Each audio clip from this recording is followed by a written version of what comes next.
Welcome! This is my pen and paper video problem solving about accounting cycle journal entry with chart of accounts. By the way, my name is Jonnel Miguel, 19 years old from Barangay Mayaw Crossing, Lucena City.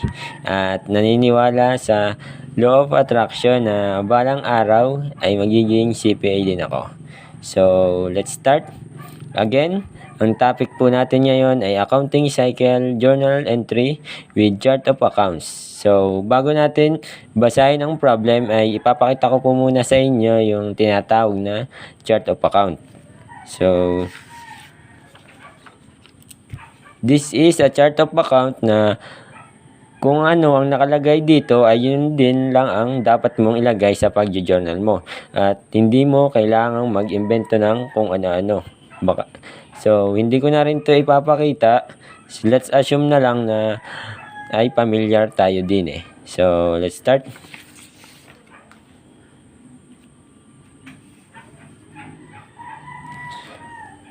The following are the transactions of Budget Driving Institute for each second month of operation. Budget Driving Institute, ibig sabihin, ikaw yung mga nagpaparkila or nagtuturo dun sa mga driver. And for each second month, ibig sabihin, may nauna pa or may nangyari pa na nung last month na related dito.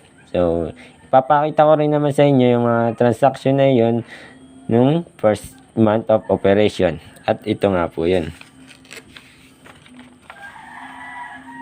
So, ang reason na kung bakit meron ako nito kasi may mga transaction na related pa dito. Halimbawa na lang ng mga utang na hindi pa nababayaran or mga perang hindi pa nakokolektad sa mga ginawa mong service. So, hindi ko na siya explain lahat kasi hindi naman siya naka-assign sa akin.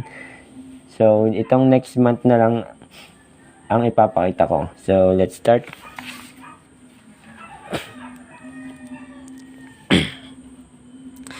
May 2 for the rent bill.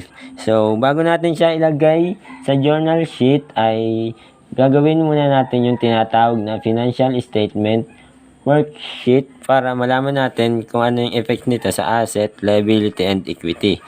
So, ito na nga po yan, naggawa na rin po ako. So, May 2, there's a decrease in asset kasi nga nagbayad ka and decrease in liability kasi nawalan ka na ng utang and no effect sa equity. So, next is lagay na natin siya sa journal.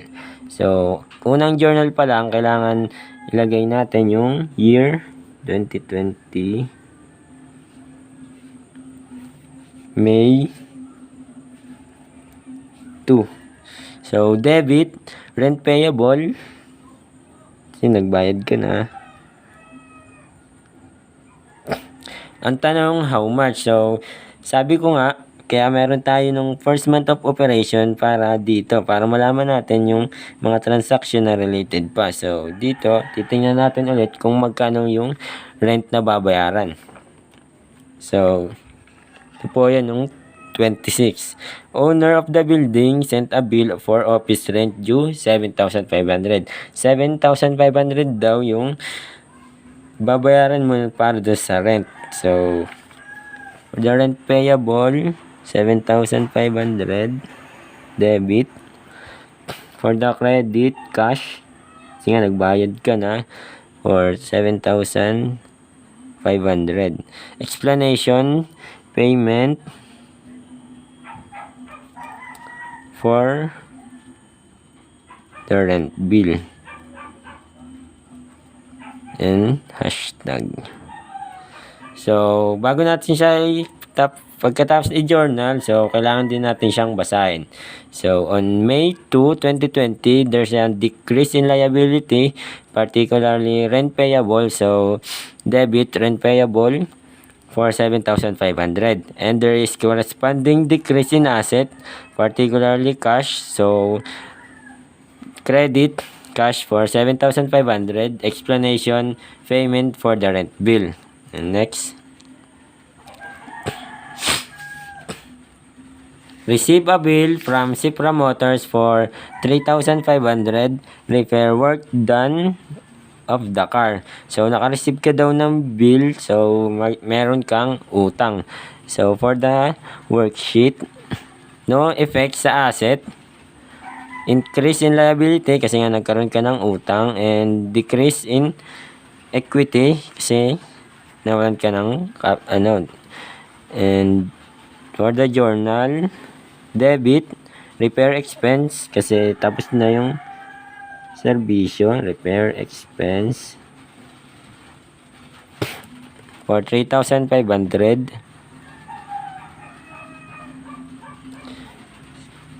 And credit, accounts payable kasi nga nangutang ka, utang na 3,500. Explanation, receive a bill for repair.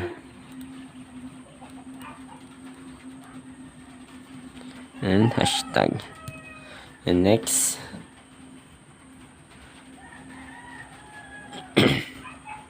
the owner invested 2 taxi units costing 500,000. So, nag-invest daw yung owner ng 2 taxi.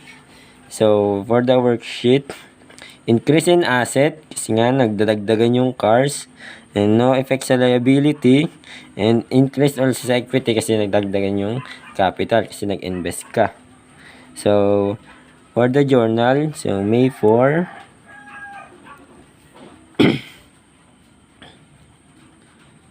debit cars for 500,000.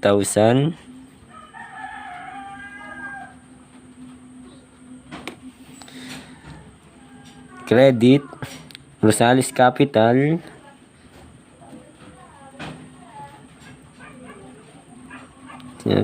wag kakalimutan for 500,000. Explanation, investment of owner.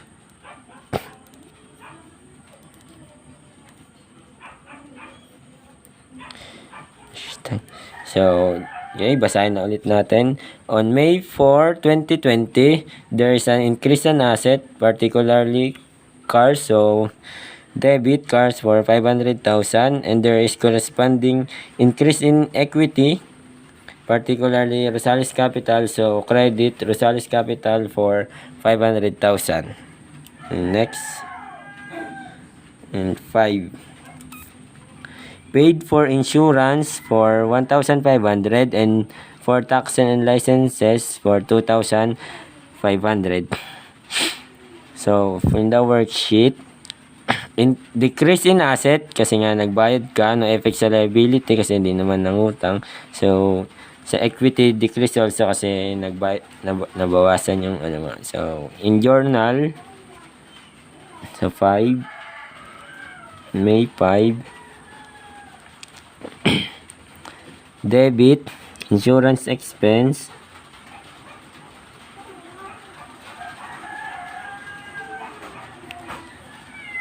for 1,500.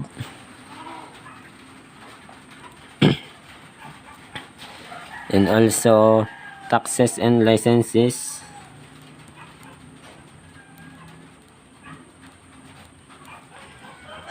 $2,500. Credit, cash kasi nga nagbayad ka for 4,000.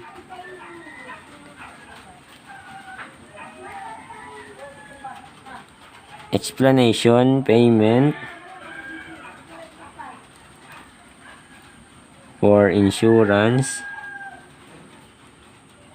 and taxes and licenses. Hashtag. So, ang tawag sa journal entry na ito ay compound kasi nga marami. Kung dalawa lang siya, ibig sabihin, simple lang siya. So, okay, basahin na ulit natin. On May 5, 2020, there is an increase in expense, particularly insurance expense. So, debit for insurance expense for 1,500, and there is an increase in expense, particularly taxes and licenses expense. So, debit taxes and licenses expense for 2,500, and there is a corresponding decrease in asset, particularly cash, so credit cash for 4,000. Next.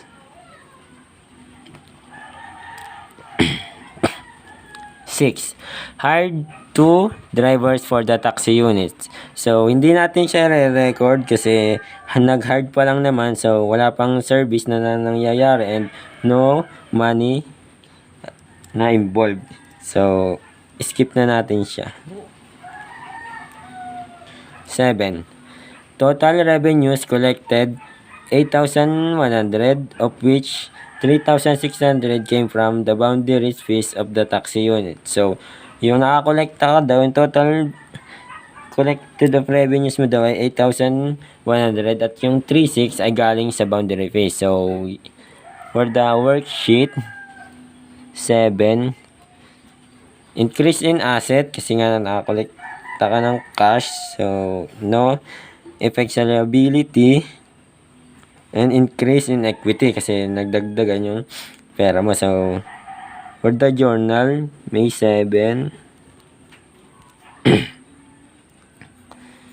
debit, cash, kasi nga nadagdagan, for 8,100. Credit, boundary fees, kasi dun galing.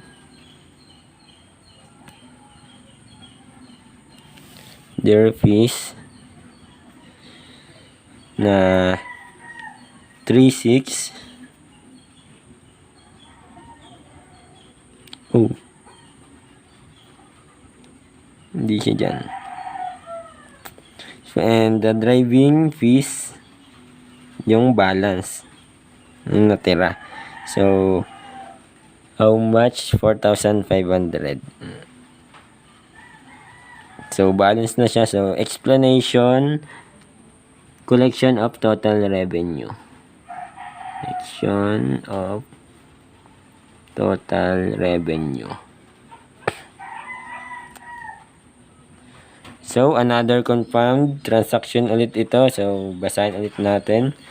On May 7, 2020, there is an increase in asset, particularly cash, so debit cash for 8,100, and there is a corresponding increase in revenue, particularly boundary fees, so credit boundary fees for 3,600, and there is a increase in revenue, particularly driving fees, so credit driving fees for 4,500. Next is 8. Paid 4,500 for gas and oil. So, nagbayad ka daw for the gas and oil. So, for the worksheet, decrease in asset kasi nga nagbayad ka. No effect sa liability. So, equity kasi tumaas yung expenses mo, so decrease in equity. So for the journal, debit gas and oil expense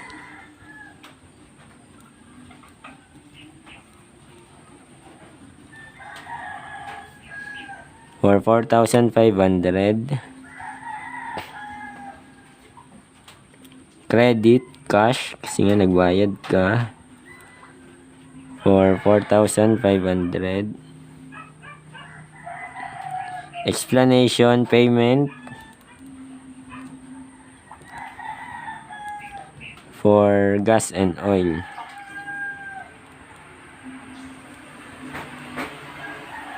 And hashtag. So let's read. On May 8, 2020, there is an increase in expense, particularly gas and oil expense. So, debit gas and oil expense for 4,500. And there is a corresponding decrease in asset, particularly cash. So, credit cash for 4,500. Explanation, payment for the gas and oil. So, next. 9. Installed an aircon unit in the office for 12,500 payable after 3 months. So, nag-install daw yung business ng aircon per utang after 3 months. So, in the worksheet, increase in asset kasi nagkaroon ka ng aircon, tapos increase in liability kasi nga utang. So, no effect sa equity kasi then for the journal line, so nadagdagan yung office equipment debit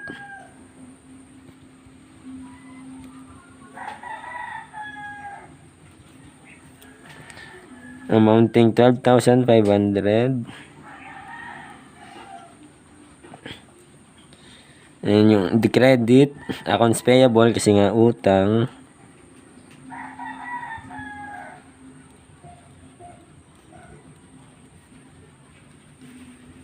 for 12,500. Explanation: installed an aircon unit in the office on account kasi nga utang. Yan. Okay, let's read. On May 9, 2020, there is an increase in asset, particularly office equipment. So, debit office equipment for 12,500, and there is a corresponding increase in liability, particularly accounts payable. So, credit accounts payable for 12,500. Explanation: installed an aircon unit in the office on account. So, next. The accounts customer paid in full. Ibig sabihin, nagbayad daw yung customer mo in full. So, in the worksheet,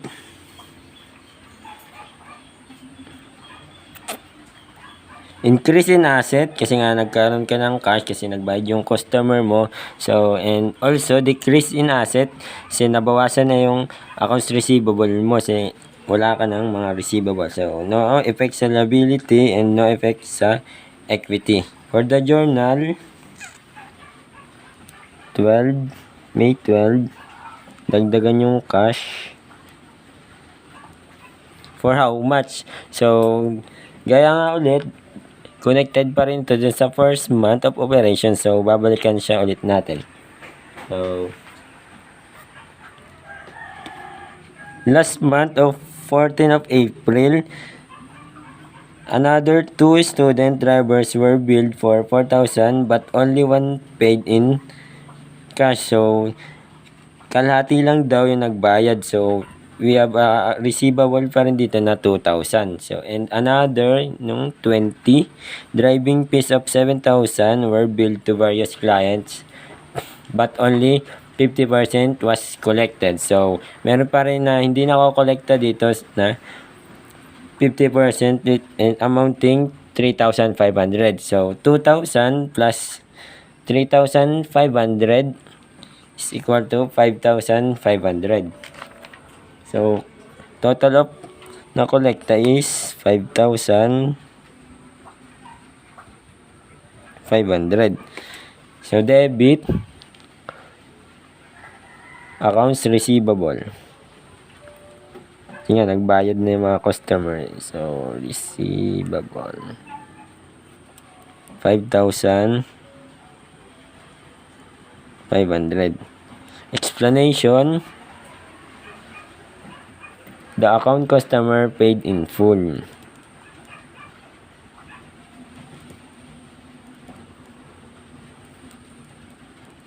Paid in full. So, let's read. On May 12, 2020, there is an increase in asset, particularly cash. So, debit cash for 5,500, and there is an decrease in asset, particularly accounts receivable. So, credit accounts receivable for 5,500. Next. is 18. Paid for the semi-monthly salaries. So, nagbayad ka ng sweldo ng inyong mga tauhan. So, in the worksheet, 18. Decrease in asset. Kasi nga, nagbayad ka. So, cash, decrease. So, liability, no effect. Equity, also decrease. So, in journal, so, sa likod, pwede natin siya ilagay sa likod or another paper. So, ngayon, lalagay natin sa likod. So, lagay ulit natin date. Description. PR. Debit. Credit. So, ito ay page 2. So, simula na ulit. So, lalagay ulit natin yung year. So, yung month. May 18. So, debit. Salaries expense.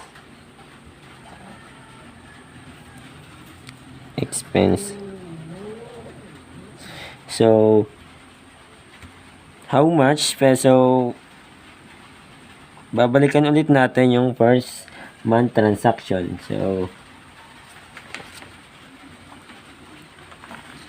So based dito, yung the salaries were paid for the first half is 4,500. So automatic, for 4,500 siya for first half of the month. So 4,500 na rin siya dito. For salaries expense, for semi-monthly is 4,500. Credit, cash. Kasi nga, nagbayad ka. 1,500. Explanation. Payment for semi-monthly salaries. Okay. So, let's read. On May 18, 2020, there is an increase in expense, particularly salaries expense. So, debit, salaries expense for 4,500. And there is a corresponding decrease in asset, particularly cash. So, credit, cash for 4,500. Explanation, payment for semi-monthly salaries. Next, in 20,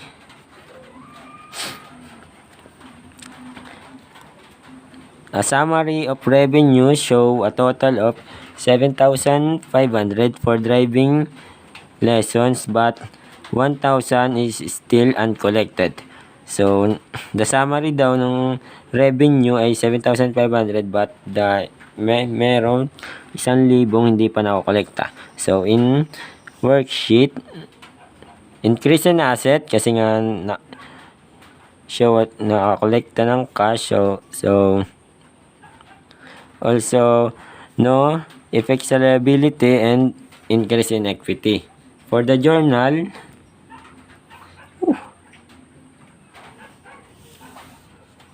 debit, cash, the total of revenue for 6,500.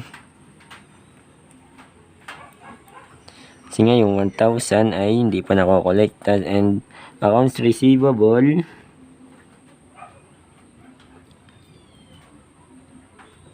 also a debit for 1,000. Sabi nga 1,000 is still uncollected. 1,000.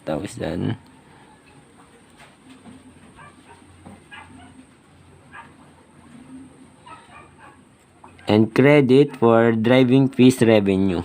Kasi nabigay mo na yung service driving fees for 7,500.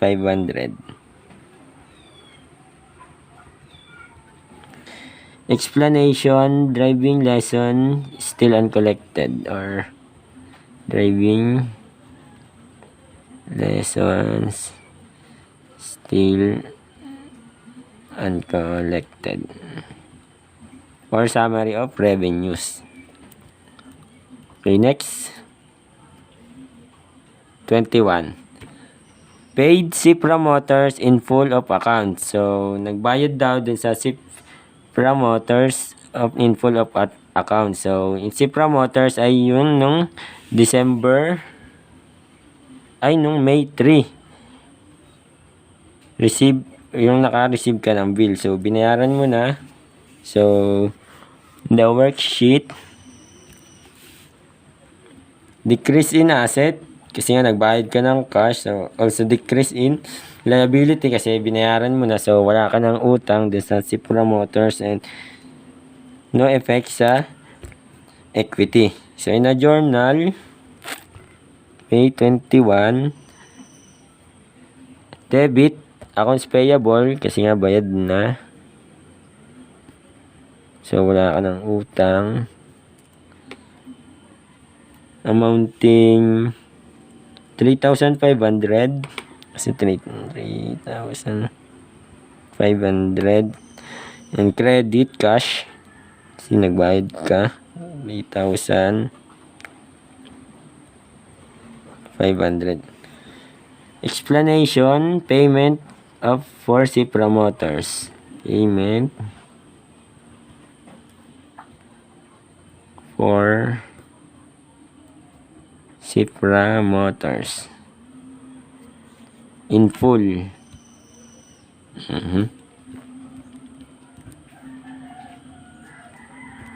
Next,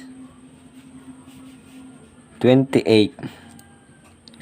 Paid 4,500 for gas and oil and repair of taxi units for 2,500. So, nagbayad ka daw for the gas and for the repair. So, in the worksheet,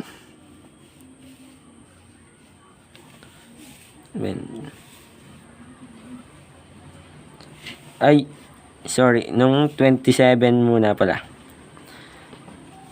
Total boundaries fees collected amount to 12,000. So, nung 27 nakakolekta ka daw sa boundary. So, nung 27, increase in asset kasi nadagdagan yung cash mo. No effect sa liability and increase in equity kasi sa kita mo na siya. So, for the journal, 27, cash, kolekta mo for 12,000.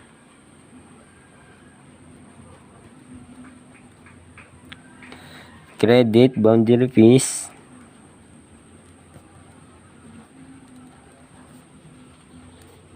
$12,000. Explanation, collection of total boundary fees. Hashtag. So, let's basahin na ulit natin. On May 27, 2020, there is an increase in asset, particularly cash, so debit cash for 12,000, and there is corresponding increase in revenue, particularly boundary fees, so credit boundary fees for 12,000. Explanation, collection of total boundary fees. Next, 28. Paid 4,500 for gas and oil and repair of a taxi unit for 2,500. So, nagbayad ka daw for the gas and oil and the repair. So, in the worksheet, 28, decrease in asset, kasi nga nagbayad ka, no effect sa liability, kasi naman di naman utang, so, equity, decrease, so, in the journal, 28,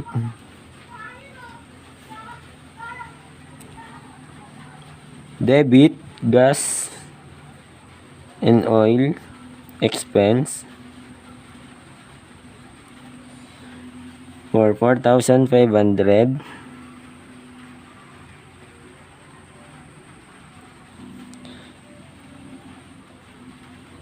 And debit, also debit repair expense for 2,500. And credit cash, kasi nga nagbayad ka, for 7,000. Explanation, payment for gas and oil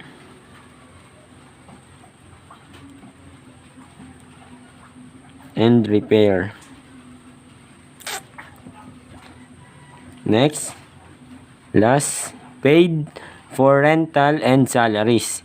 So, nagbayad daw for rental and salary. So, 30. Decrease in asset kasi nga nagbayad ka. No effect sa liability and decrease in equity. For a journal entry, 31. Rental, rent expense, debit. How much is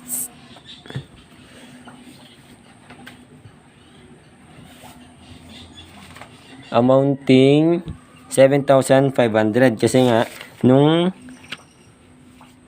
May 2 nung rent mo nagbayad ka rin ng 7,500, so automatic 7,500 pa rin yung rent mo.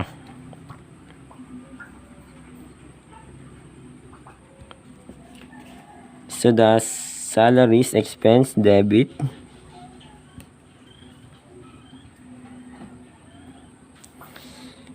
So for amounting 4,500. Kasi hindi naman nataas yung salaries mo, kaya nung bayad ka nung 18, so 4,500 pa rin. So credit cash amounting 12,000. Explanation, payment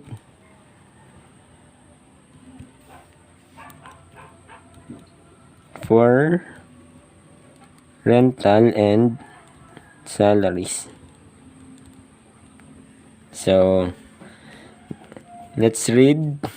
On May 31, 2020, there is an increase in expense, particularly rent expense. So debit rent expense for 7,500, and there is an increase in expense, particularly salaries expense. So debit salaries expense for 4,500, and there is a corresponding decrease in asset, particularly cash. So credit cash for 12,000. Explanation, payment for rental and salaries. So that's all, yun lang po, and maraming salamat.